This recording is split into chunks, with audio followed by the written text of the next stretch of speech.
Okay, in this video, I want to talk about a scam that I just went through. But don't worry, I called the police before it got too far. But let me give you some background information on this one, and I want all of you to be aware of it. I wasn't aware of this. But the background information is, some of you knew that I had been involved in a situation where I had to be served. Okay, it wasn't anything bad, don't worry. So it's all fine. That it was legitimate. That was, I knew that it was going to happen and all that.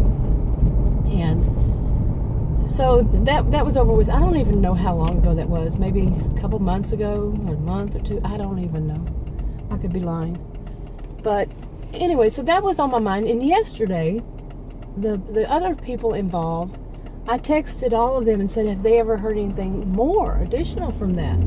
Because I hadn't, and I had just received something similar, not a summons or served or anything like that, but something that was similar and reminded me.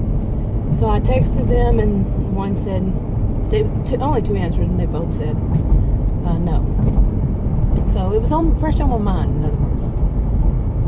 And today I had a restricted phone number call. Okay, and a restricted phone number, if somebody calls me from a restricted number, I never answer it. But for some reason today, I was sitting there and I just picked up my phone and pushed the button and answered it. I never do. And I was thinking it could have been Adam for some other reason, but anyway. So I answered. It was this guy who sounded, of course, like a police officer, and he said that basically that I was going to be served, and he needed to know if I was going to be home in the next couple of hours. And my suspicious mind kicked in and said, who are you? And he said he was from ACS, which I have no idea what ACS would be. That would be here, I think that's short for, no, that wouldn't be it. Anyway, so the phone kept cutting out and was real messed up, and I was telling him that I couldn't barely hear him and all this kind of stuff. And anyway, he said that I was going to be served, and I said, for what? And he said, you don't know? And I said, no. I said, so who are you? I said, I don't believe you. Who are you? That kind of thing. And he said, well, I have to give you a number. And he said, take this number down. And here's the phone number. I took the phone number. He said, you can call them, because usually the person knows they're being involved in a court case. And if you don't, you have to call them because they don't give him the information. It was all sounding like, yeah, right. And so he gave me the phone number and he gave me a case number. Okay, this is going to sound all legitimate, right? So there it was. And I hung up and I called that phone number, and this woman, real gruffy woman, answered. And of course it was still cutting out, right? And she was very rude, and she said, is this? And she said my name, and I said, who are you? I said, the thing about it is I'm a victim of identity theft. I want to know who you are. Well, I have this, and here's your social security number. She read it off. She goes, can you verify it? I said, like I said, and she said, I just need, now look, I need to know this, if this is you, before I go on. And like a dummy, I said, yeah. Anyway, I don't know. I think I would. This is why I'm warning other people. Don't fall for it. Okay. And anyway, she told me that it was that I'm being, she put me on hold. She goes, let me go look it up. She comes back. Of course, she didn't really go anywhere. And she told me what it was and she said it was a credit card from 1995. I said, what year is this? It doesn't matter. If you owe them, you owe them. Okay, first of all, no. All right? And she said, and you owe $4,000 something and everything. Now, the thing about it is, with all this, is of course it's going to ring some kind of bell, right? Okay, we're going to leave off. I messed up on the clip, but anyway, something did ring a bell. And then I had this whole thing about having been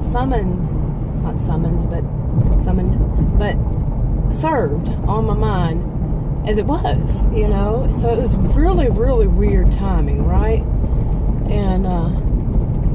it was on my mind, so I'm thinking that was why I called, was because I was thinking it was about that. So why did I chastise myself? Because that's why it was on my mind. And anyway, so this woman went on, and I said, no. I said, I'm hanging up right now, and I'm calling the police. And I did. I hung up right then, and I called the police. And I called the 911 and asked them for. I told the guy, I said, I really need a non-emergency number. He said, okay, cool. No problem. Not cool, but okay. Here's the number. And I called them, and I spoke to. It was local. The other phone number was not local, by the way. It was a 424 number or something like that. But so I called. I had to call 911, so I'm trusting that, right? And so I called and I spoke to a woman. She told me that she spoke to an officer, and the officer said that I could call him back and ask for something in writing. And I told her, I said, I'm a little bit nervous about all this. And I said, I trust what you say, and she goes, I understand. I totally understand. Let me let you talk to him. So she was real friendly. And so I spoke to an officer there, and he said, let me look at this up. And he looked up, he goes, that is a scam. He was so friendly. I mean, very friendly, and he calmed me down, because I was really nervous, especially since he says, you didn't give me your address. And I said, no. And because the way it sounded, he said, yeah, that's what they do. And he went on and on, which really calmed me down, because just him telling me it's a scam was enough, and he said that's what they do to people. He said you tell me how to find the information and everything, and about what people say, what they do, and all that stuff. But basically, he said that they would have gone on. She would have gone on from there to tell me that I could pay so much money or something like that. And of course, I would not. But anyway, now that's not all. Okay, now where I live, there's a little road that I can see from, like my front door kind of thing. If I'm sitting out in the driveway, I can see it. And it's a little alley kind of thing. And when I have had something like this happen to me before. But anyway, I got out into my SUV, and I had it turned the other way around, and I could see that little alley. And sure enough, there was cars sitting there. And they just kept sitting there. When I get in my car, I put my cell phone up so I can do my video, because I do videos while I'm driving around. So anyway, so that's what I did. I reached for my cell phone, and I looked back up, and they're still sitting there, and they're not moving. Okay, so I was getting my cell phone, like I said already, so I made it zoomed in so I could get a picture of their car. And they were still sitting there. Nobody does that. I mean, I've had that happen one time, but that's a different story. And so I took a picture of their license, the car and the license. But I thought, okay, this is just too many little weird things going on. Don't you agree? But really, of course, life is full of coincidences. And I was just thinking about this yesterday and all that. But yeah, anyway, that's a scam. I'm warning, letting everybody know. That's another one. Somebody tried to do that to me before. Not that kind. They actually did the thing on the computer. Your computer will always somehow say when you start up that your computer is being whatever by some government office or something, and you can only get out of it by paying $300 or something like that. And it's a scam. And I had that on mine, and I don't know how I got rid of it, but I did. I didn't take it in to anybody for them to pay $200 to get it off. No, I got it off myself. So yeah. If you have run across any scams, why don't you make a video about it?